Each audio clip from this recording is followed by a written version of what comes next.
Hello and welcome back to our channel. So today in this video we are going to discuss about how you can change your text color in your sketchbook app. So without wasting much of our time, let's get straight into the video.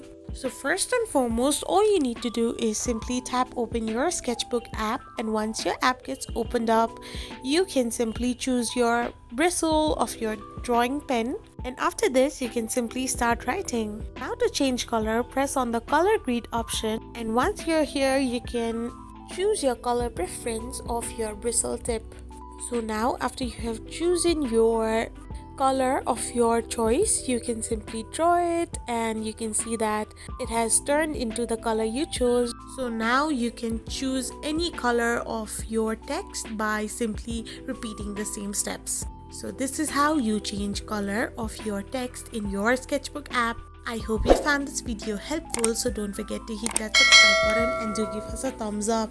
We will be back again with these informative videos.